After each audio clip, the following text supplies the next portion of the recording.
Hi, I'm Lillian. Fresh out of college, I had just landed my first real job in marketing and finally moved into my own apartment. It wasn't much, just a small one-bedroom place with questionable water pressure and a radiator that made unsettling noises in the middle of the night. But it was mine, and that meant something. My family, on the other hand, was what you'd call traditional. There was my older brother, Lucas, who was 29 and married to Sarah. They had 2 kids, and my parents adored them.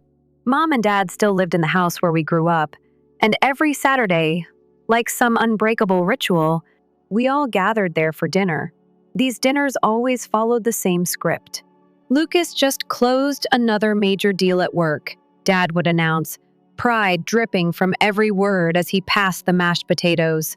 Third one this quarter, Mom would add, beaming. That's our boy. Always knew he had it in him. Then she'd turn to Sarah with that soft, adoring look she reserved only for her. Sarah, darling, that dress is stunning. You always know exactly what to wear. Meanwhile, I'd sit there, pushing food around my plate while Sarah gave me one of those looks. You know the kind. The one that makes you feel like you showed up to a black tie event in a garbage bag. She had a way of making me feel small, even though we were the same height. These dinners were like watching a play where everyone had their parts memorized. Dad would boast about Lucas. Mom would gush over Sarah. The kids would scream and run around, but nobody seemed to mind. And me?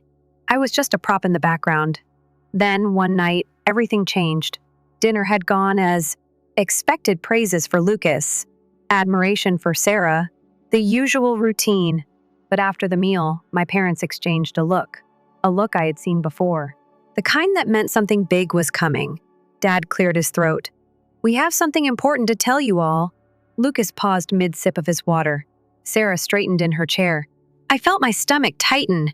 We finally made our will, Mom said, smoothing her napkin with unnecessary precision. My fork froze halfway to my mouth. Dad continued, his voice firm. We've decided to leave everything to Lucas. The house, the lake cottage, all our savings. The words hit me like a punch to the chest. Everything.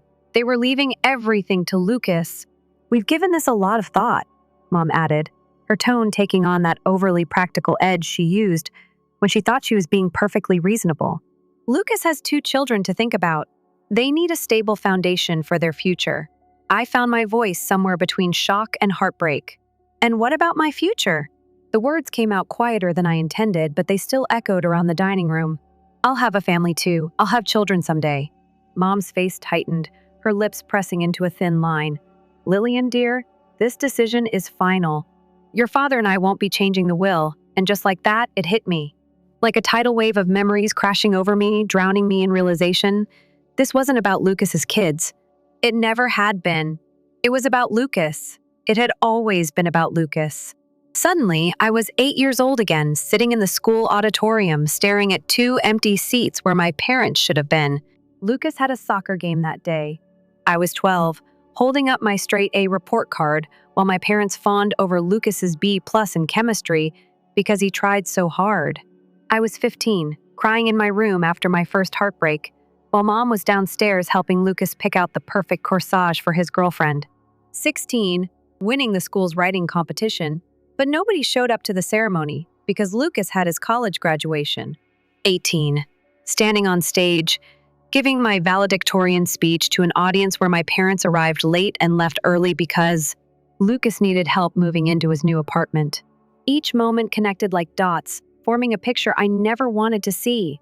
You've always loved him more than me, I whispered. The room went silent. Even the kids, who had been fidgeting with their desserts, stilled. This isn't about his children or his future, I continued, my voice steady despite the lump in my throat. This is about you picking your favorite child again. Mom's face paled.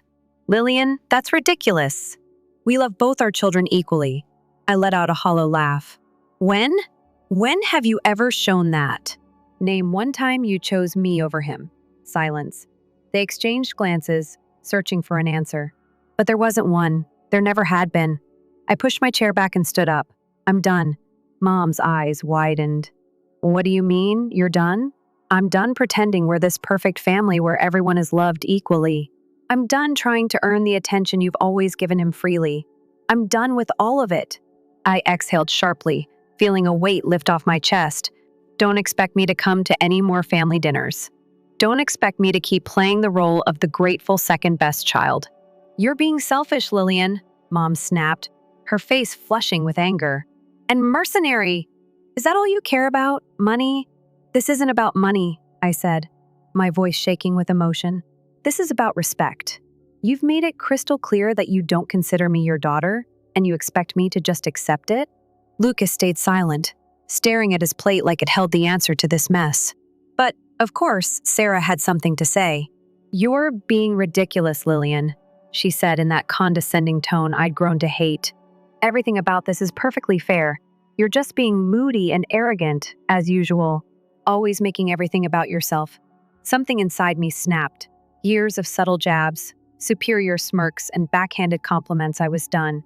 I turned to her, feeling a strange calm settle over me. You know what, Sarah? Stay out of this. You're not even really family. You just married in and decided that gave you the right to judge everyone else. This is between me and my parents. Silence. Sarah's face crumpled, and right on cue, the waterworks started. She buried her face in her hands, shoulders shaking with sobs that sounded about as genuine as her designer knockoff handbags. How dare you speak to Sarah that way? Mom exploded, jumping to her feet. She's been nothing but kind to you. Dad's face had turned that dangerous shade of red. I remembered from childhood punishments. Get out, he growled. Get out of this house right now. I stood tall. Gladly. Don't worry, it'll be the last time you have to throw me out. I won't be coming back. I walked out of that house without looking back. The sound of the door closing behind me felt like the period at the end of a very long sentence. I didn't know what the future held, but for the first time in my life, I was finally free. Walking out of that house should have felt like an ending. Instead, it felt like a beginning. For the first time in my life, I wasn't trying to prove my worth to people who had already decided it didn't measure up. I was done sitting through family dinners that felt more like a monthly performance review where I was always the underachiever. I was done waiting for my parents to see me. But knowing that and feeling it were two different things. The car ride home was quiet. I didn't cry, didn't rage.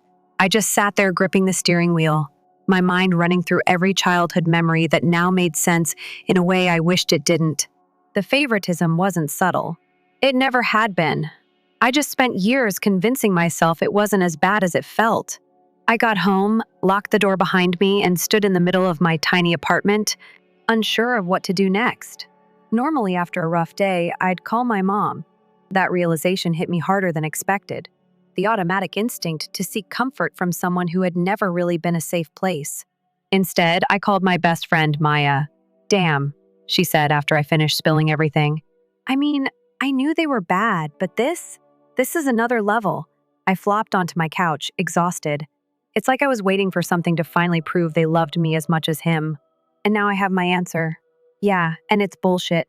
Maya was furious on my behalf in a way I hadn't been able to be for myself yet. Honestly, you should have done this years ago. She wasn't wrong. But years of conditioning don't just disappear overnight. I spent the next few weeks figuring out what it meant to exist without my family's expectations looming over me. No more Saturday dinners. No more group chats full of updates on Lucas's life that I was supposed to care about but never got in return. I didn't block anyone I didn't need to. Mom and Dad weren't the type to chase after someone who walked away. Their silence only confirmed what I already knew. I was disposable. And if I was disposable, so were they. So, I moved on. Work kept me busy. I started taking yoga classes, joined a book club, even went on a few dates, nothing serious. Just enough to remind myself that life existed outside of my family's shadow. Then one day, it happened. James walked into my life in the most absurdly mundane way possible by accidentally taking my oat milk latte at a coffee shop. Wait, this isn't my order, he said, staring at the cup in confusion. I glanced at his drink, then at mine. Yeah, because that's mine. He looked genuinely horrified. Oh my God, I'm so sorry. I laughed. It's fine.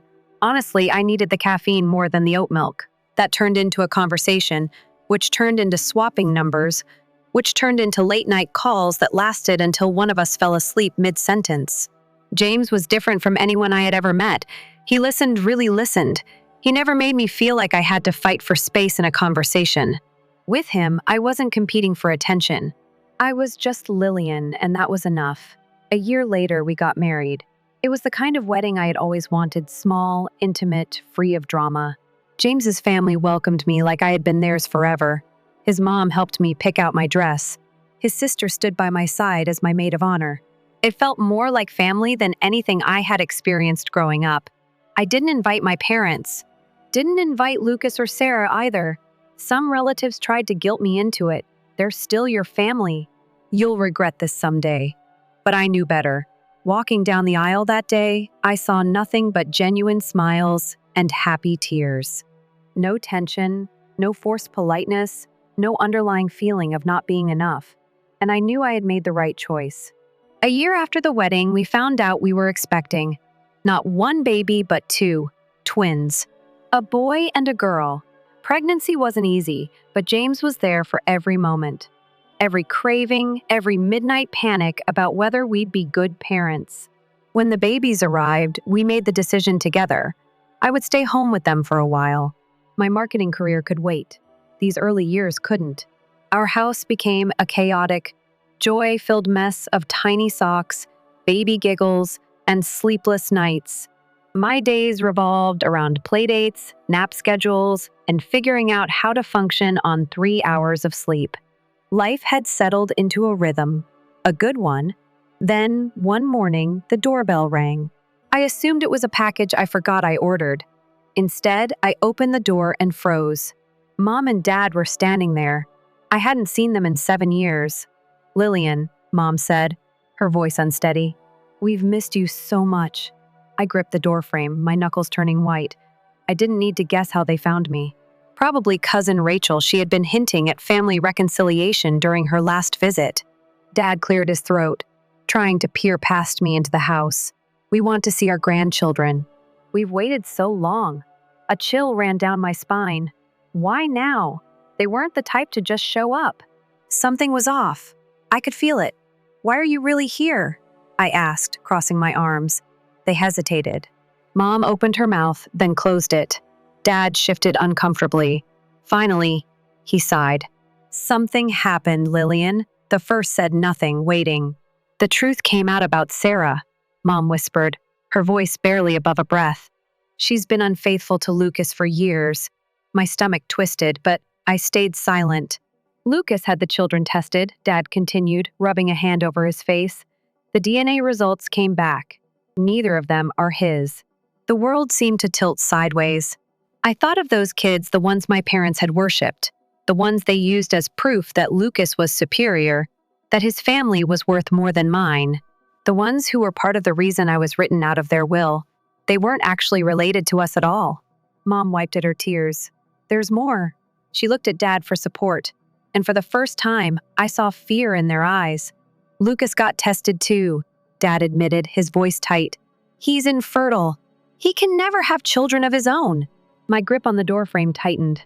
The golden child, the son who could do no wrong, would never have biological children of his own. Dad's voice hardened. "Those children, they're not our grandchildren." "Never were." His gaze flickered toward my living room, where I knew my twins were playing. "But your children, they're our real blood, our true family." A sick feeling spread through my chest. For 10 years, they had played the role of devoted grandparents to Lucas's kids.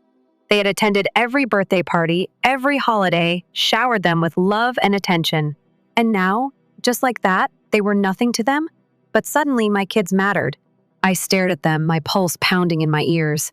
"You don't get to do this," I said, my voice shaking with quiet fury. "You don't get to erase them just because a DNA test told you to." Mom took a shaky breath. "Lillian, please." "Your children." I stepped back, gripping the edge of the door. "Get out." Their faces crumbled. "Get out of my house, and don't ever come back." And for the second time in my life, I walked away from them without looking back. I stood there for a long time after shutting the door in their faces, my hands still on the handle like they might try to force their way back in. But they didn't.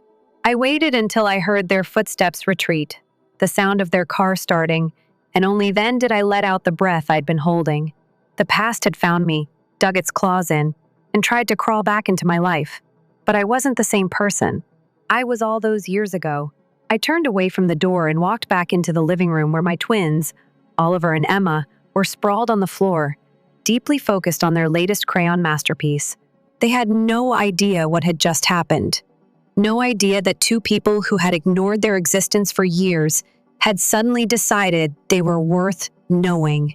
I leaned against the doorway, watching them. They are not going to grow up feeling like I did. That was a promise I made to myself the day they were born, and I wasn't about to break it now. James got home later that evening, and the moment he saw my face, he knew something was wrong. "They came to the house," I said. He didn't even need me to specify who they were. He set his keys down carefully. What did they want? I told him everything, the revelation about Sarah, the DNA tests, the way my parents had instantly erased Lucas's kids from their lives like they had never mattered, and how, suddenly, my children were important to them, not because they actually cared about them, but because they needed them. James didn't interrupt. He just listened, his jaw tightening with every word. When I finished, he exhaled slowly, like he was trying to keep his own emotions in check. "They don't get to decide when they care," he said finally. "They don't get to throw you away, then come back when it's convenient." I nodded. "I told them to leave. Told them not to come back." "Good."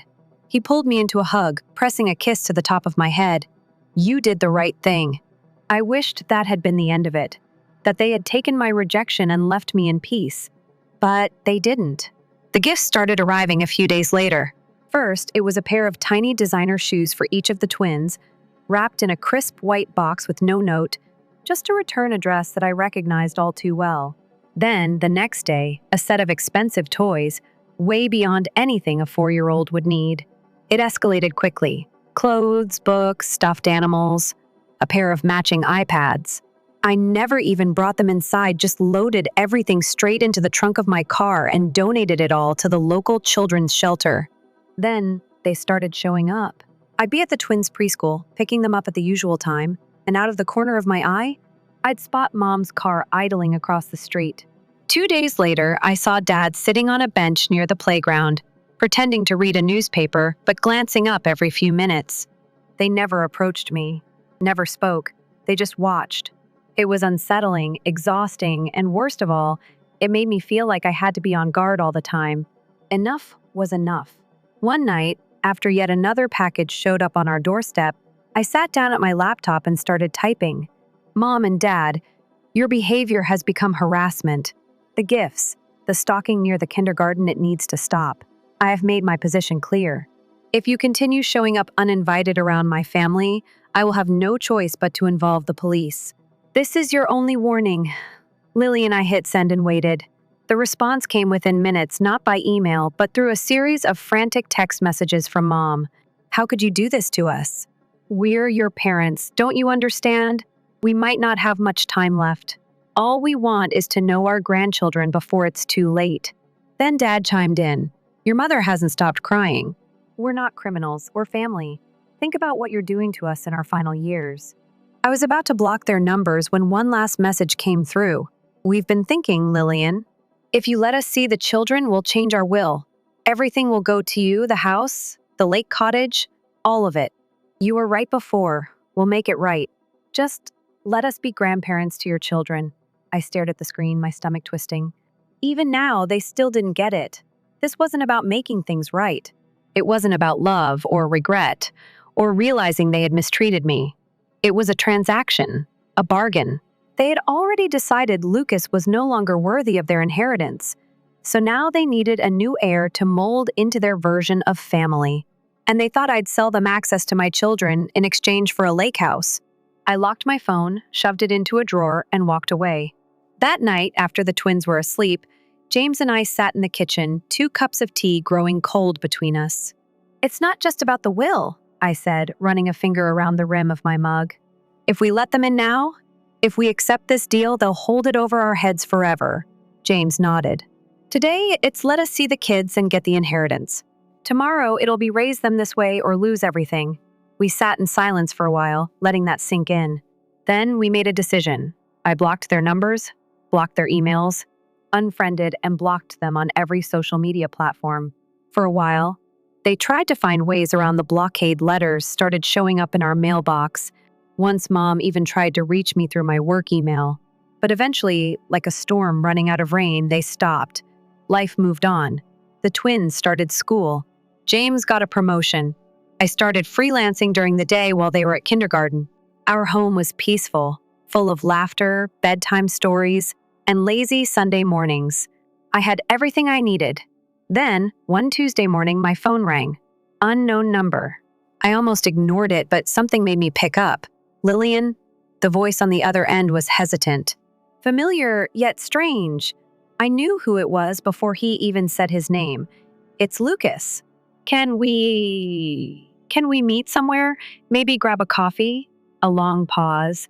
Then finally, I exhaled. Yeah, I said quietly. Yeah, we can. I arrived at the cafe 10 minutes early, half hoping Lucas wouldn't show up. It had been years since we last spoke. The polished, confident brother from my memories didn't exist anymore. The man who walked through the door looked tired. His usual effortless posture was replaced with something heavier, like he was carrying a weight he hadn't figured out how to put down. For the first few minutes, we just sat there, cradling our coffee cups like shields. Then he spoke. I'm sorry. The words tumbled out fast, like he had to get them out before he lost his nerve. For everything. For how they treated you. For not standing up for you. For being part of the problem for so long. I stared at him, not because I was surprised he said it, but because I could hear the sincerity in his voice. He rubbed a hand over his face. I thought I had it all figured out, you know? The job, the family, the house, the kids. I thought it meant I was doing everything right. That I was right. His voice cracked slightly on that last word. I stayed quiet, letting him talk. He exhaled sharply. But the second things fell apart, the moment my life wasn't perfect anymore, they tossed me aside like I was nothing. Like I had never mattered beyond what I could give them. He shook his head, and I realized that's what they did to you your entire life. I took a slow sip of my coffee, choosing my words carefully. Did you ever wonder why I stopped trying? Lucas flinched. Yeah, but I didn't want to think about it. I nodded. That was the truth, wasn't it? It had been easier for him to look away, to believe things weren't as bad as they really were. He swallowed hard. The last time I went to their house, all the photos were gone. I frowned. What do you mean? All the pictures of my kids? He let out a hollow laugh. Birthdays, Christmases, vacations, 10 years of memories. Mom used to have them everywhere, and now the shelves are empty. The walls are bare. I asked her about it. He paused, his jaw tightening. She told me she burned them. A chill ran through me. She hadn't just erased them online. She had physically destroyed every trace of their existence. The ink wasn't even dry on the divorce papers, he whispered. And she had already decided my kids didn't exist. The betrayal in his voice was deep, raw in a way I had never heard before. I know they weren't really mine, he admitted, his eyes glassy. But I raised them. I held them when they were sick. I taught them to ride their bikes. I was their father. He clenched his fists. And just because of some DNA test, she threw them away. Like they were defective. Like I was. I let the silence sit between us for a moment before speaking. That's how they love Lucas, I said quietly. With conditions. Always with conditions. He nodded slowly, his fingers tightening around his coffee cup. I just never thought they'd do it to me. That was the part that got him the most. He had spent his whole life believing he was the exception, the favorite, the golden child who could do no wrong. Until he wasn't. Until he had nothing left to offer them. After that, he continued, I cut them off. Haven't spoken to them since. It's not even about the money. I don't care about that. It's just... He exhaled sharply. I spent 35 years being their son, and they erased me in a single night. I studied him carefully. This wasn't the Lucas I had grown up with. That Lucas was arrogant, untouchable, the one who always had our parents in his corner. The man sitting across from me was human. I finally understand what you went through, he admitted. All those years, I thought you were overreacting. Thought you were being dramatic, selfish. But now? He let out a bitter laugh. Now, I know exactly how it feels to be on the outside looking in. I watched him for a long moment. There was no satisfaction in hearing him say it. No sense of I told you so. Just the quiet understanding that he had been broken in the same way I had just much later. "You deserved better, Lillian," he said, his voice steady. "I should have stood up for you. I should have been your brother." I looked down at my coffee, my fingers tracing the rim of the cup. "You were always too busy being their son." Lucas flinched but nodded. "Yeah," he admitted. "I was." We sat there, letting the weight of everything settle between us. Then, he cleared his throat. "I know I can't fix the past, but maybe," he hesitated, "maybe I can be better now. If you'll let me." I thought about that for a moment. For years, I had carried the weight of being the forgotten child, the afterthought, the one who had to fight to be seen. And now, for the first time, Lucas was reaching out, not out of obligation, not because our parents wanted him to, but because he wanted to. I could see it in his face. He wasn't here to make excuses. He wasn't here to justify the past. He was just here. "I don't know if we can ever be close," I admitted. "Too much has happened, I know. But," I exhaled, "maybe we can start with coffee." A small, cautious smile crossed his face. "I'd like that." We sat there a while longer, not as siblings who had spent their whole lives on opposite sides of a battle, but as two people who had survived the same war. Maybe we weren't ready to be family again. But maybe, for the first time, we actually had a chance to try. Lucas and I didn't become best friends overnight. That wasn't how this worked. There was too much history, too many wounds that weren't just going to fade because of a single conversation over coffee. But it was a start, and that was more than I ever thought we'd have. Over the next few months, we met up every so often. Coffee here, lunch there. Nothing deep at first. Just surface-level updates how work was going, how the twins were settling into kindergarten, how he was adjusting to life after the divorce. Then, one afternoon, as we sat outside at a cafe, he finally asked, "Do they know?" I didn't need him to clarify. I knew exactly who they were. "No," I said, stirring my iced tea. "They probably assume we're still strangers." He sighed, leaning back in his chair. "They'd hate it if they knew. I know." We sat in silence for a moment, both of us thinking about the same thing, how our parents had spent their whole lives pitting us against each other, making sure we knew our places in the family hierarchy, how they had trained us to see each other as rivals instead of siblings. Now, here we were, trying to untangle the damage they had done. Lucas hesitated before saying, "I still don't get why they wanted me to cut you off so badly." Even before the will, I let out a humorless laugh. "Because I was proof they weren't perfect." He frowned. "What?" I took a slow sip of my drink, thinking. Their whole identity was wrapped up in the idea that they had raised this ideal family. A successful son, a devoted daughter-in-law, perfect grandkids. And then there was me, the one who didn't fit the mold, the one who didn't follow their script.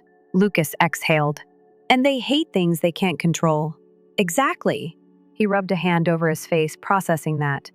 "I think part of me always knew, but I didn't want to know." I shrugged. "Easier that way, yeah."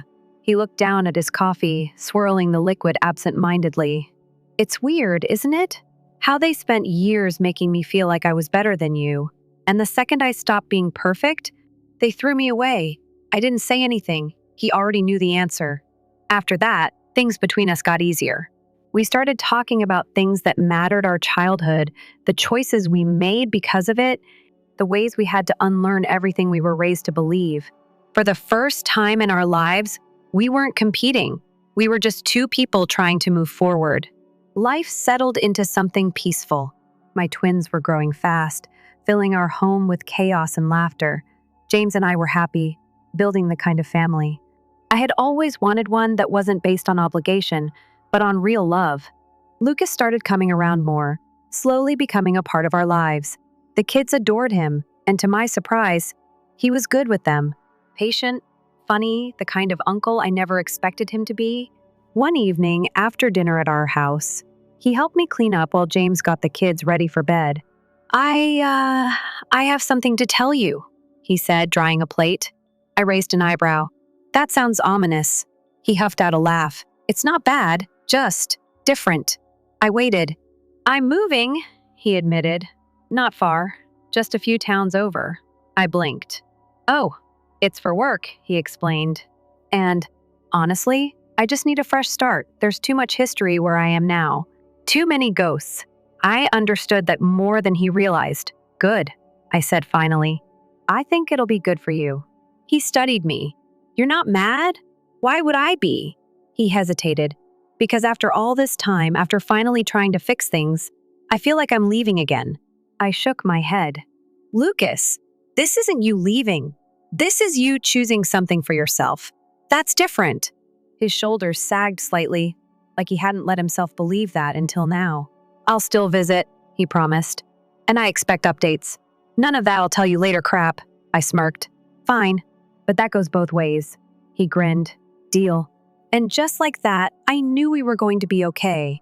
Not perfect. Not suddenly the kind of siblings who called each other every day, but okay. A few months later, I got a call, not from Lucas. Not from anyone I expected. It was Aunt Marie, one of the few relatives I still kept in touch with. I thought you should know, she said gently. Your father had a heart attack. I felt a strange stillness settle over me. He's alive, she continued. Recovering, but it was serious. I closed my eyes, exhaling. And Mom? She's the same, Aunt Marie admitted. She called me, crying about how unfair it all is, how no one visits them anymore. A beat of silence. She asked about you. And Lucas. I wasn't sure what to do with that. She didn't ask you to tell me, did she? No. Marie hesitated. She'd never admit it, but I think she hoped I would. I didn't know how to respond. They're alone, Lillian, she said softly. Completely alone. And I don't think they ever expected that. For a long moment, I said nothing. Then, quietly, I asked, do you think they understand why? A pause. I don't know, maybe. But knowing them? Probably not. That sounded right. My parents had spent their whole lives controlling the narrative, believing they could dictate who mattered and who didn't. But real love didn't work that way. Family wasn't something you could bend to your will and expect it to stay. I had learned that the hard way, and now they were learning it too. Are you going to see him? Marie asked. I didn't know the answer. After we hung up, I sat in the quiet of my living room, staring out the window as the sun dipped below the horizon.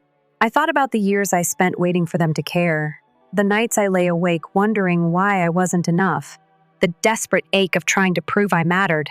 And then I thought about my children, asleep upstairs in their beds, growing up in a home where they never had to question their place.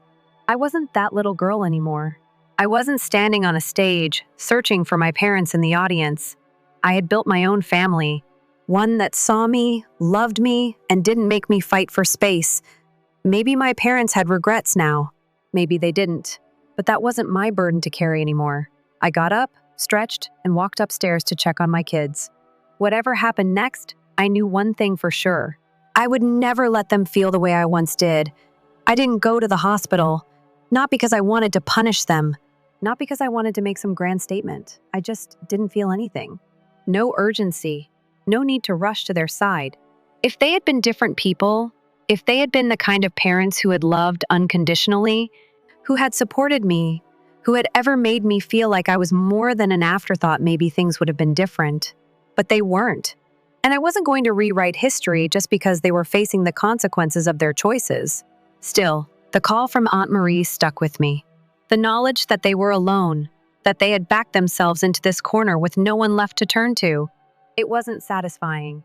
It wasn't the kind of poetic justice you'd expect to feel after years of being discarded. It was just sad. Lucas and I talked about it a few days later. I'm not going either, he admitted, stirring his coffee. I thought about it.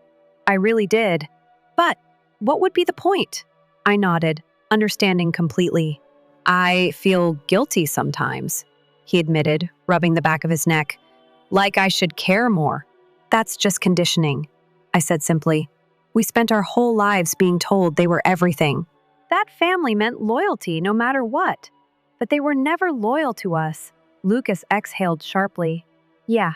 For a long moment, we just sat there, letting that settle. Then he smirked slightly. Think they regret it? Oh, absolutely, he laughed, shaking his head.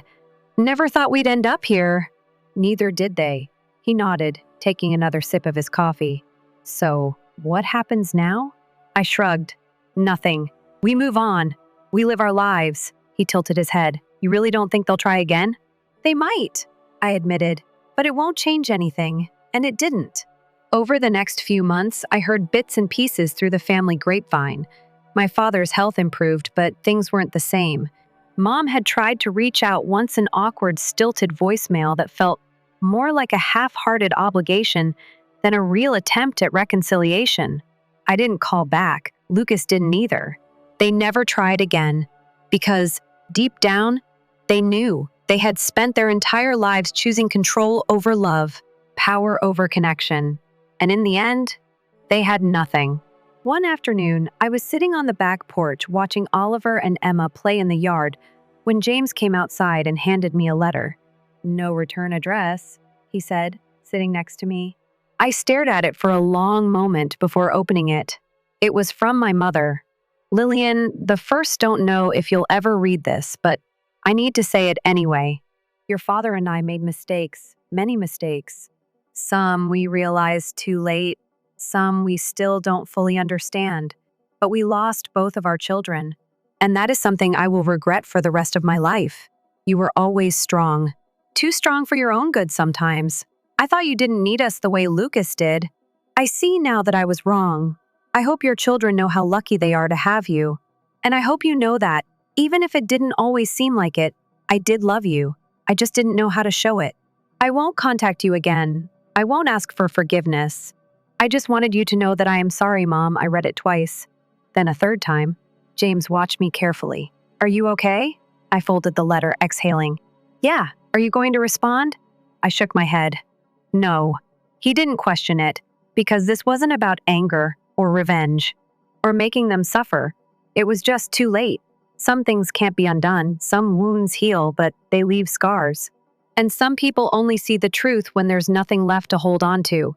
I wasn't carrying this anymore. I had spent years chasing a version of love that never existed. Years trying to make myself small enough, obedient enough, worthy enough for people who were never going to meet me halfway. I didn't need their love anymore, because I had my own family now.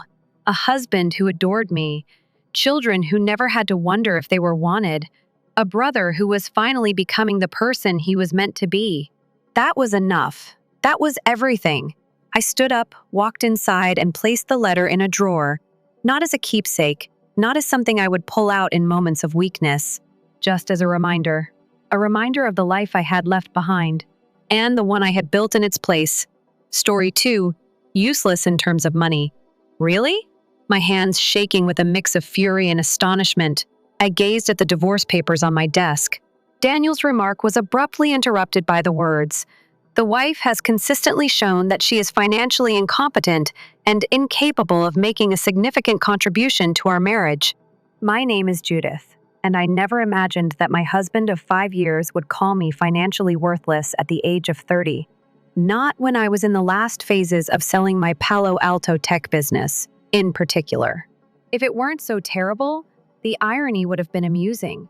I caught a glimpse of my secretary, Amanda, laughing at something on her phone through the glass walls of my office.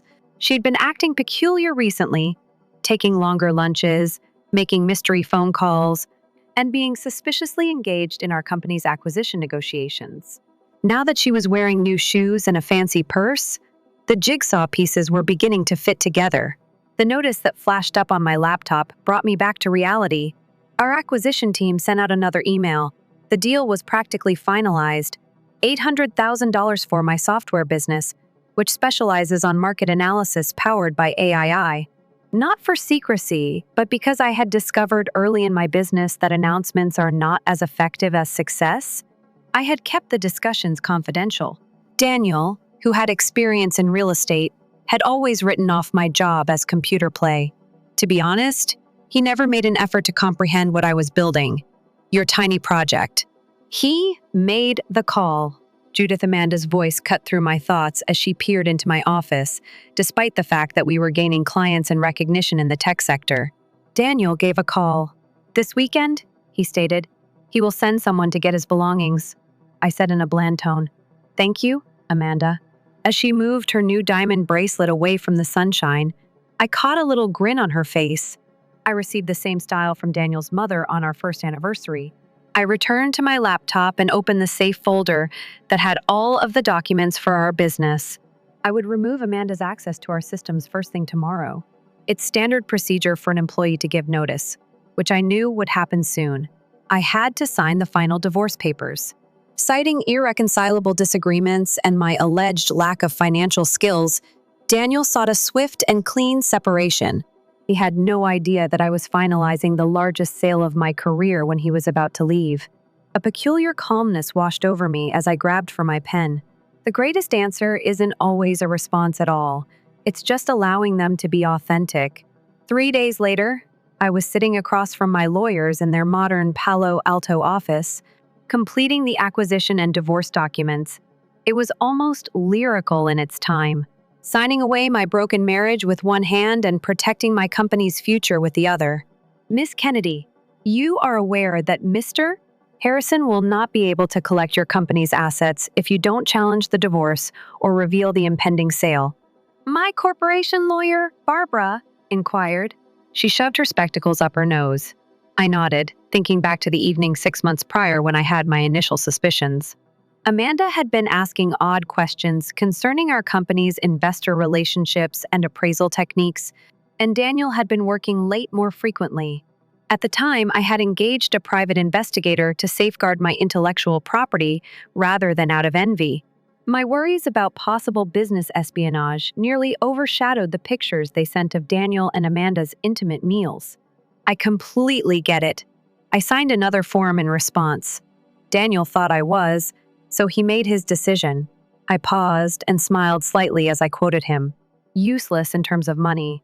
I don't see why his assumption should be corrected.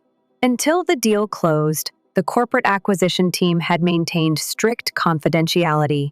Although they would be pleasantly delighted by the retention bonuses I had negotiated for them, not even our staff knew yet. However, the most of them would be. My VP of engineering texted me and my phone chimed. Amanda has tendered her resignation, which will take effect right now. Claims to be exploring a novel and interesting opportunity. Just on time, I said, drawing Barbara's interest.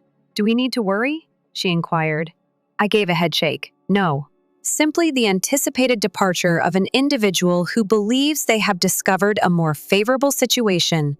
I neglected to add that I had previously moved all of her access to a monitored account, which would keep track of any efforts to access private data on the internet. You get better at anticipating exits before they occur. I heard 2 developers talking about Amanda boasting about her fantastic investment possibility later that day. Something about unique real estate transactions that will quadruple investors' money within months. The glimmer of greed that had likely drawn Daniel was something I recognized. In that sense, they were ideal for one another, as they were both so desperate to become wealthy fast that they failed to recognize the importance of creating anything lasting. I went back to my computer and opened the checklist for the last acquisition. Allow them to pursue their aspirations for quick cash. I had a future to develop and a business to sell. On a Thursday afternoon, the purchase agreement was finalized. In addition to the sale, I got a great feeling of success for creating something tangible and worthwhile. As I stood in our office kitchen, watching my colleagues celebrate with champagne and seeing their smiles light up when I gave them their retention incentives. Our main developer, Michael, raised his glass and was called out by Judith, the most amazing employer who never once revealed that she was a clever millionaire in secret. The room burst into cheers and laughing. Considering how different this was from Daniel's dream of rapid wealth, I grinned. He had never realized that real success typically required years of meticulous labor. Instead, he had always boasted about hitting it big with some cunning plan or insider tip. Barbara had left me a message, and my phone buzzed. The divorce was completed. Harrison made no objections to any of the stipulations. Well done. You have a lot more money and are officially single. Just as I opened my mouth to reply, Tyler from accounting rushed over. Excitement unrelated to champagne caused his face to flush. He muttered, "You won't believe what I just heard, Judith. Daniel recently took out a sizable loan on his real estate assets, according to my buddy at First Base Bank. He's liquidating everything to invest in some exclusive opportunity." Tyler used his fingers to create air quotes. Amanda apparently persuaded him that she was privy to our company's exclusive trading algorithms. Even as I took in this knowledge, I maintained a neutral look. Our real AI technology has never been available to Amanda. She had only seen the user interface that we presented to our clients. She wouldn't tell Daniel that, though, of course. That's intriguing. I took a drink of champagne and calmly responded. They are undoubtedly skilled at what they do. I discovered an old picture of Daniel and me at a work Christmas party later that night when I was packing up my office. I was talking to our developers about a new project, and he was staring at his phone as usual. Now it seemed appropriate. He had never truly existed in my life, constantly searching for something quicker or better. I picked up my laptop and threw the picture in the recycling bin. The integration procedure with our purchasing firm would start tomorrow. I was under a 3-year contract to keep up my team's leadership and advance our technology with the help of a large tech company. I noticed a text from my former private investigator as I was making my way to my car. I assumed you would be curious. Recently, I purchased a one-way ticket to the Cayman Islands, traveling alone. I didn't answer. Rather, I switched off my phone and headed home to my new hillside condo, where I sipped wine on the balcony while taking in the sunset over Silicon Valley. Getting even isn't always the goal of success. It's about moving on and letting other people deal with the fallout from their own decisions. I was in meetings discussing the expansion of our AI platform 2 months after the acquisition. I was studying integration plans with our new parent firm when the first indications of Daniel and Amanda's demise appeared. When my old accounting assistant Lisa called and said, "Have you seen the news?" Without introducing herself, she requested, "Daniel just made an announcement at his real estate firm. They're going to close. Anger-filled investors are gathered outside their building." On my laptop, I opened the local business news. Indeed, Daniel's office was there, along with a number of individuals demanding their money back and waving placards denouncing fraud. Several of the faces of other real estate brokers who had collaborated with him over the years were familiar to me. It appears that each of them made an investment in a special investment fund. Lisa went on to discuss guaranteed profits and proprietary trading algorithms. Does that sound familiar? I inhaled deeply and turned off my phone. Naturally, Amanda had given her plan more legitimacy by using her job as my secretary. She had most likely persuaded them that she had intimate knowledge of cutting-edge trading tools because she worked for a computer firm. I eventually said, "Thanks for letting me know." In reality, though, I'm going into a meeting on our entry into Asian markets. I ended the call and returned my focus to my real task. We were already surpassing our first quarter expectations, and our AI technology was proving to be much more beneficial than expected. It was my duty to my staff and our investors to keep my attention on the prospects at hand, rather than the turmoil from my past. However, it was hard to completely overlook the issue between Daniel and Amanda. In the days that followed, further information surfaced. They had persuaded a number of Daniel's affluent clients to invest in their special fund in addition to his coworkers. It had been impossible to resist the allure of proprietary trading algorithms, which were purportedly based on insider information from their affiliation with my business. My thoughts were interrupted by a voice, Miss S. Harrison. A detective was standing in the doorway of my office when I looked up. "Now it's Miss Kennedy." I corrected him. "How may I assist you?" "We are looking into a possible investment scam involving Daniel Harrison and Amanda Martinez." "We understand." Miss Martinez was employed here. I retrieved Amanda's employment file from my computer and nodded. For 2 years, she served as my secretary. She could only perform simple administrative tasks. She didn't use our proprietary technology at all. As I described Amanda's function and responsibilities, the investigator took notes. "When did she step down?" "About 2 months ago, shortly before my divorce was finalized." I gave him a copy of her letter of resignation. HR was used to document everything. "Are you aware that she and Mr. Harrison vanished with about $3.2 million stat was invested by investors?" I maintained a neutral expression. "No, but I don't find it surprising." Despite never having access to any sensitive information, Amanda showed a great deal of interest in the purchase negotiations for our firm. She probably made advantage of that alleged link to give whatever plot they were executing more legitimacy. The detective gave me a questioning glance. You seem extremely relaxed about this. I indicated to the lively workplace outside my glass walls, where my staff was working on practical ideas. I recently sold my genuine technology business for $800,000, and it is currently growing internationally. I don't have time to worry about those who have decided to fall for scams that promise easy riches. Over the course of the next weeks, I had a series of epiphanies while having my daily coffee at my favorite cafe in Palo Alto.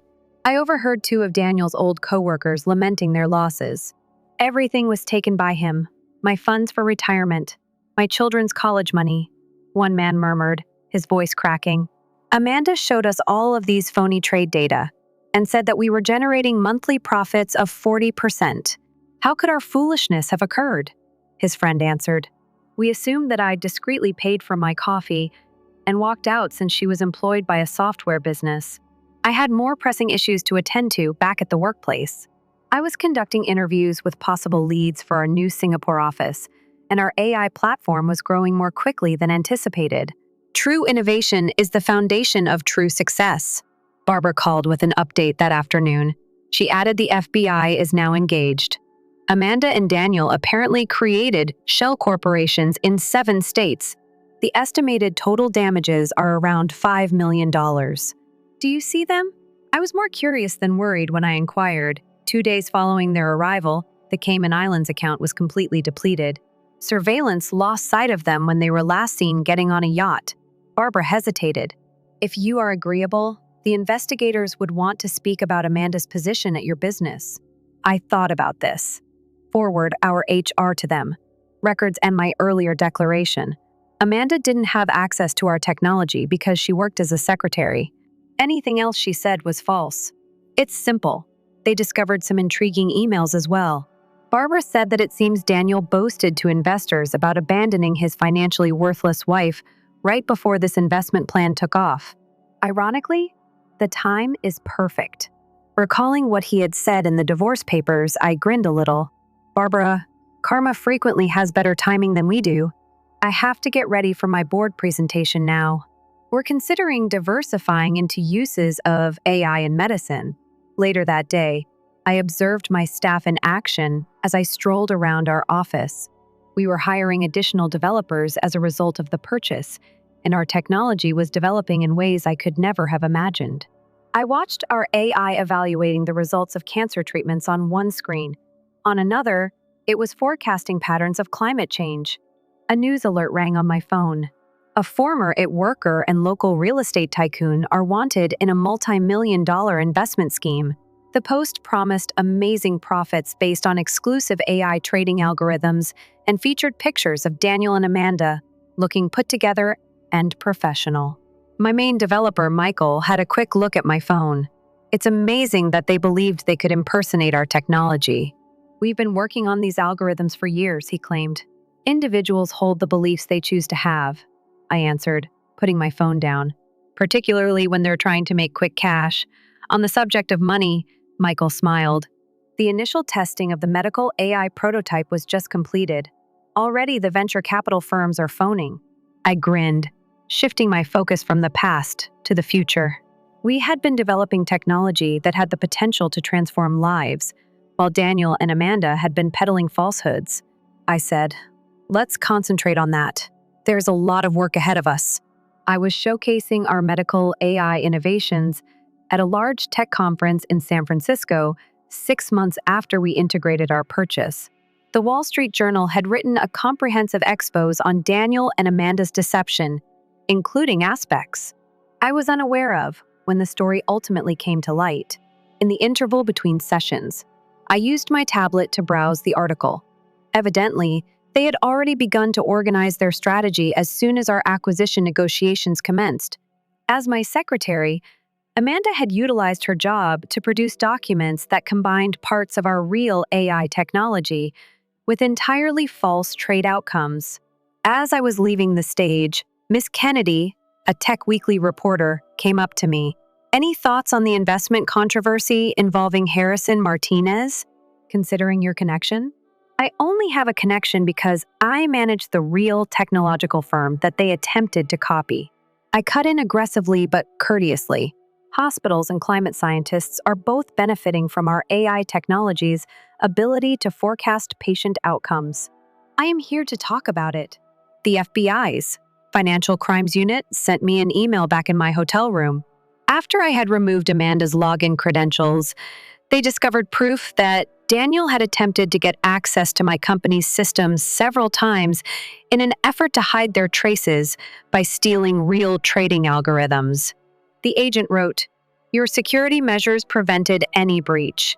However, we need the assistance of your team to follow their digital presence across several Bitcoin exchanges." I sent our security staff the request. Naturally, we would assist law enforcement, but I had more urgent medical issues to attend to. A number of significant healthcare providers were keen to collaborate with us, and I had recently been granted fast-track permission for hospital studies. Barbara sent me a text and my phone lighted up. "I believed you ought to be aware. Daniel was located. He was apprehended by Buenos Aires airport security as he attempted to use a forged passport. Amanda and the money are nowhere to be seen." My VP of operations came on my door as I was just finishing off my response. "I apologize for interrupting, but the climate modeling algorithm recently saw a breakthrough by the Singapore team. When you're ready, they're prepared to demo. Make the call." As I put my phone away, I said, "The past could wait. The future was unable to." The rest of the story was revealed in the headlines the following morning. Daniel was left to deal with the fallout on his own after Amanda reportedly vanished with almost all of the money. He was now facing extradition and several federal charges after his last-ditch attempt to escape had failed.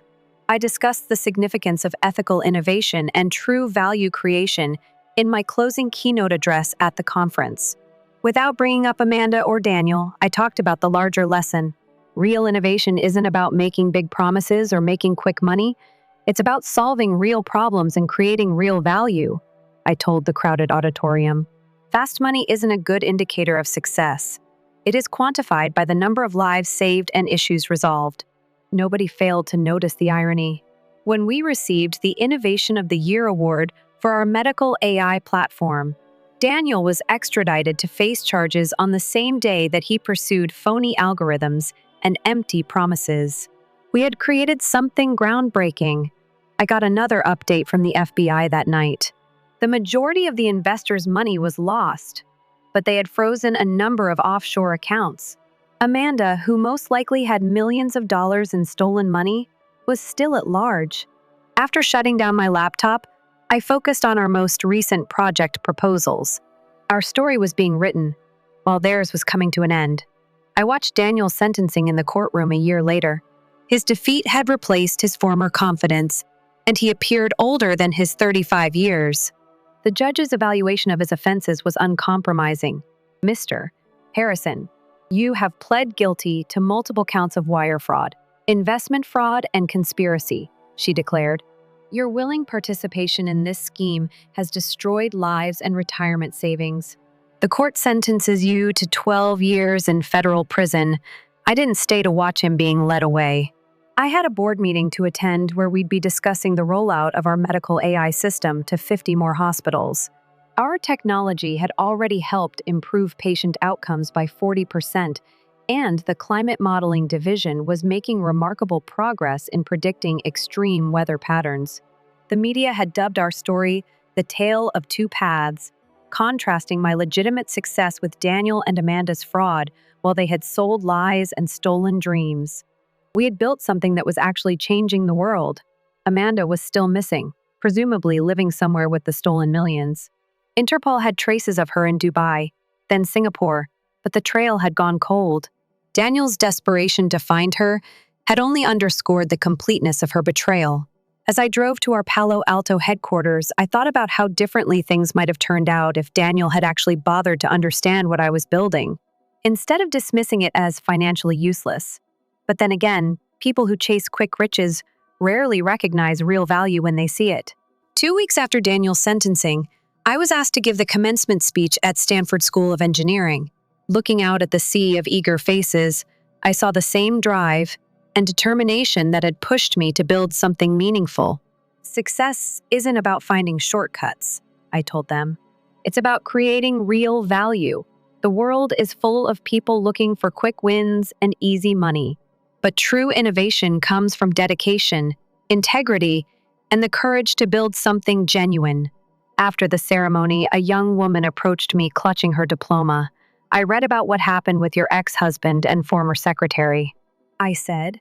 She said, "It must feel satisfying to see them get what they deserved." I thought about this for a moment. Actually, I was too busy building something real to focus on their downfall. They chose their path just as I chose mine. That evening, I received an email from our Singapore team, our climate modeling. I had just helped a small island nation successfully evacuate before a devastating typhoon. Thousands of lives had been saved. Meanwhile, another alert popped up. Federal authorities had just seized the last of Daniel's hidden assets, a mere $42,000 in a forgotten account. As I walked through our office, now spanning 3 floors and employing over 200 people, I felt a deep sense of contentment. The company that Daniel had dismissed as my little project was now valued at over $100 million and, more importantly, was making a real difference in the world. Sometimes the best revenge isn't revenge at all. It's the simple satisfaction of building something meaningful while others chase shadows. Story 3. Mom 2 is getting started. Please arrive immediately. But she sighed. We're having a fancy meal as a family. Not right now. Today is your sister's engagement celebration. I heard my sister's voice at that very moment. Go ahead and toast, Mom. She can wait, right? Silently, I grasped my phone and dialed a cab. My mom only discovered my letter when she visited the hospital a few days later. Catherine, you should head home for today. The professor spoke in a worried tone. Catherine placed a palm on her distended abdomen and delicately put down her pipette. I appreciate that, but this experiment will be over in half an hour. That's exactly why you shouldn't push yourself. The babies and your well-being come first. Catherine gave a pitying grin. She had always been committed to her career as a pharmaceutical company researcher. Even now, 8 months pregnant, it hadn't changed. Although he was concerned about her husband Michael recognized her commitment. Please don't go overboard. Every morning, he would repeat this while preparing her a new smoothie. Since his position as a project manager at an IT firm forced him to travel frequently for work, he made an effort to show his wife support by being kind. Catherine was getting ready to leave after completing her experiment. The phone vibrated on her phone. Patricia, her mother, had left her a message. Tonight, a significant news will be made. Le Jardin at 7 o'clock. Avoid being late. Her mother was like that, an unexplained directive that is biased. Maintaining appearances in high society was a constant concern for her mother, who owned a luxury boutique. Lately, she had even acquired a habit of monitoring her Instagram follower count daily. Ashley, her sister, embodied their mother's ideals to a greater extent. As a beauty influencer with 500,000 followers, she uploaded glamorous material regularly. Don't steal my spotlight, she had pleaded when she found out about her sister's pregnancy. In a half-joking manner, not even attempting to conceal the genuine emotions that were expressed in those words. Catherine. As she was exiting the lab, she heard a pleasant voice. Eleanor, her grandma, had called. I was informed about tonight. Ashley has announced her engagement. The groom-to-be is James Anderson from That It Business. Patricia is ecstatic. Her grandmother, a real estate tycoon's widow, had always been the family's moral compass, making wise choices. The tinge of concern in her grandmother's words was not lost on Catherine. I get it! Following the call, Catherine sighed deeply at her sister's engagement. There was definitely cause for celebration. Going back to her house in the exclusive Chestnut Hill area, Catherine took great care to choose a clothing that was neither too gaudy nor too simple. As she stood before the mirror, considering the balance, she smiled gently while looking at her growing belly. We'll get together soon. At that time, her smartphone vibrated again. It was the Instagram story of her sister. I will have the most incredible experience of my life tonight. The post already garnered hundreds of likes. She could see her sister showing their mother those figures with pride. Should we leave? Catherine grabbed her coat from the closet and whispered to herself in the mirror. The windows under Mr. Elegant chandelier were softly disturbed by the chilly, early winter breeze. Her mother was delighted, wearing a tweed suit from Chanel. She had the demeanor of a social queen when she welcomed new visitors. The elegant French restaurant, not yet open to the public, was already packed with an elite ambiance. The area was softly lit by the glasses of Dom Perignon and Crystal. Is my sister still not here? Ashley, wearing a pristine white Alexander McQueen gown, asked their mother in a somewhat irritated manner. She'd already snapped many selfies. James, her fiancé, sipped his champagne and watched her with satisfaction. Given her health, I advised her to relax at home. Her grandmother furrowed her brow silently at those words. Her old Cartier necklace moved slightly with the action. Her due date is in 2 weeks. Does she actually have too much illness to go to a party? In actuality, today is a unique day. Everything would be ruined if something happened with Catherine. Besides, her clothing predicament would harm the photographs. Ashley gave their mother's comments a satisfied nod. There was already a live feed on Instagram. In the meantime, Catherine was silently attempting to calm her breathing in the darkened nighttime room of her Chestnut Hill house. Facing the increasing ache, she sunk into the couch. The trees that bordered the posh residential streets beyond the window trembled in the chilly breeze. She was utterly alone in the enormous mansion. On her mother's directions, even Martha, the housekeeper, assisted with the engagement celebration. The steaming herbal tea in the sink was not left for anybody to reach for. At around 7 p.m., the first severe pain occurred. She was sweating coldly. Michael was in a crucial meeting on the West Coast when she sent him a quick message. I believe labor has begun. Do not be concerned. I'm going to the medical facility. There was a hasty response. Coming home right now, booked the next flight. I adore you, Catherine. Another contraction struck before she could finish reading the response. Her forehead was plastered with sweat. Her normal poise was gradually eroding. Her hands, which were now completely stable in the lab, continued to shake. She dialed her mother's phone, her fingers shaking. It sounded like an oddly lengthy ringtone. Every contraction made her heart beat. Right now, Catherine, I'm so busy. She could hear someone laughing, glasses clinking, and the pop of champagne corks beyond her mother's voice. There is jazz music playing in the distance. Mom's contractions happened fast. Between breaths, she found it difficult to form words. Her eyesight was blurred by pain. She could hear the trembling in her voice. Right now, our family is dining in a fancy restaurant for supper. At this particular moment, your sister's engagement is being celebrated today. Her heart was broken by her mother's frustrated reaction. As soon as she heard her sister's voice in the background, the voice lost all of its typical social friendliness. Well, let's toast, Mom. My sister is able to wait. On the other end, someone yelled. The live broadcast is about to begin. Upbeat music started to play. Laughter overlapped the sound of champagne toasting. Let's toast. Catherine clutched her phone silently. On the screen, her fingers were oddly white. The joints were noticeable. I get it. I apologize for disturbing you. She was surprised at how calm her voice sounded. That's right. I'll contact a nurse later. It's most likely simply fake labor because you still have 2 weeks left. More significantly, my Instagram following is growing rapidly. She heard her mother's voice fading in the distance. A toast was being made by what sounded like the father of James Anderson. Silence echoed like tinnitus in her ears when the call came in. A chilly, early winter rain had started to fall outside the window. Droplets of rain trickled down the black window pane. There was another contraction. The worst agony yet. This time, her insides seemed to be being ripped apart. She was sweating coldly. She looked at the time. The intervals were already 3 minutes apart. As she launched the cab booking app, her palm shook a little. The screen displayed looking for drivers. The phone rang at that same moment. A familiar number.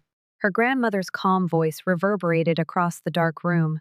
There was a tenderness in that voice that her mother could never have. Her voice was already trembling, though, as she fought back tears. It's okay. I dispatched a vehicle already. In 5 minutes it will arrive. So wait near the entrance. Did you put on your coat? A sigh of relief escaped her. Her grandmother's voice had a magical power. She'd experienced the same warmth for more than 3 decades. However, Michael is currently departing San Francisco for the next trip. Breathe deeply. Together, let's visit the hospital. For the sake of the infant, be composed.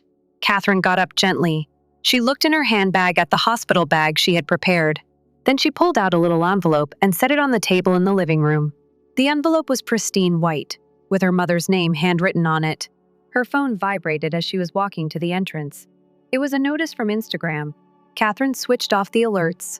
A black Mercedes was waiting at the doorway outside. The driver opened a big umbrella and got out. The rain was getting more intense, swiftly to Women's and Brigham's. The sound of rain mingled with her grandmother's speech. There was calm rage in that voice. Another contraction hit in the vehicle. Her granny softly grasped her hand. That hand showed more affection than words ever could. As they approached Boston Common, flickering street lights flickered through windows streaked with rain. Catherine shut her eyes. She could still hear her sisters laughing and her mother sigh. Midnight quiet enveloped Brigham and Women's Hospital's maternity unit. Catherine struggled with severe contractions in the dimly lit delivery room. Her granny held her hand the entire time. "Doctor." Sarah Miller spoke gently. "Just a little more, Catherine."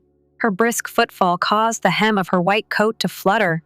The room reverberated with the sound of nurses effectively setting up equipment. "The infant is doing fine.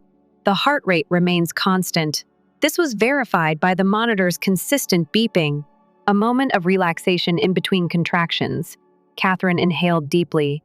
"Michael, he just got on the San Francisco aircraft." As she checked the screen of her phone, her grandma responded. There was an unheard of tenderness in her voice. At that moment, her sister Ashley's Instagram notice appeared on the screen. Their mother was seen raising a champagne toast in the picture. There were more than 10,000 likes. "We should shut this off." As the screen went dark, her grandma stealthily grabbed the smartphone and hit the power button. There was another contraction. A pang of agony ran through her whole body, sweating coldly. Apply it to her forehead. Breathe deeply. That's all. As simple as that. The voice of Dr. Sarah sounded distant. Midnight was shown by the clock hands. The celebration at Mistral was at its height at that moment. Her mom was engrossed in live broadcasting on Instagram. As the proprietor of a posh store, her posts always garnered attention. "How's this picture, Mom?" Ashley displayed a picture of James Anderson and herself.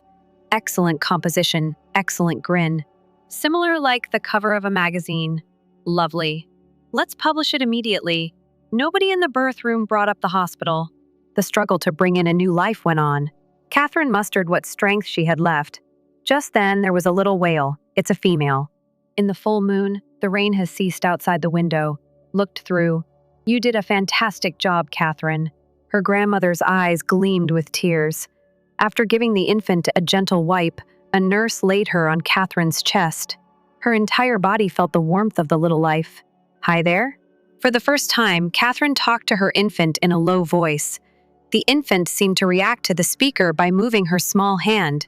The door to the delivery room suddenly sprang open. "Catherine?" When her husband finally arrived, Michael exhaled sharply and hurried in. Catherine felt her eyes fill with tears. Michael took his wife's hand and knelt next to her. Then he stroked the little cheek of their newborn daughter. "She is so lovely." Deep emotion surrounded the three. Everybody wants to permanently mark this moment in their hearts. "Your mother has called you, Mrs. Miller," hesitantly a nurse declared. Catherine gave a little shake of her head. Her grandma later gave those comments a profound nod. For now, all they wanted to do was enjoy this moment of miracle. More than 20 of her mother's texts remained unopened before dawn. Reports of Instagram accounts being relocated to a hospital ward accounted for the majority. In the gentle morning light, Catherine pulled out a little packet. She grabbed a pen. At last, the moment had come to compose the letter. Dear Mother, 30 years of feelings spilled out the minute she started writing. The memories of unappreciated attempts, the nights spent in her sister's shadow since childhood, and the things that happened today. Tonight's events have finally freed me after I neglected myself for 30 years while swooning over my sister. The pen moved across the paper with ease. I refuse to teach my child about your perverted form of love. Beyond the window, a new morning was about to dawn in Boston. The trees that bordered Newbury Street started to let in some sunlight. Catherine, goodbye. She put the envelope with the letter on the table. The infant made a tiny sound at that precise moment. Catherine lifted her daughter gently. the start of something new. Her grandmother gave her a quiet smile. Michael touched his spouse's shoulder. At that moment, the cell phone rang once more. The name of her mother appeared on the screen, but nobody picked up the phone. Patricia Wallace was ordering the most opulent bouquet from a posh flower shop on the third day. A lavish arrangement of Casablanca lilies and roses, embellished with high-quality ribbon. The cost easily topped $500. The delivery takes place in the maternity ward of Brigham and Women's Hospital. Her smartphone vibrated at that precise moment. The call came from her Newbury Street boutique. "It's awful, Miss S. Wallace. We've been getting cancellations since this morning." The manager's voice trembled with anxiety. Photos from the party had begun to spread. "Nonsense. It's just temporary." However, contrary to her words, her hands were shaking slightly. Her reputation in high society was her lifeline.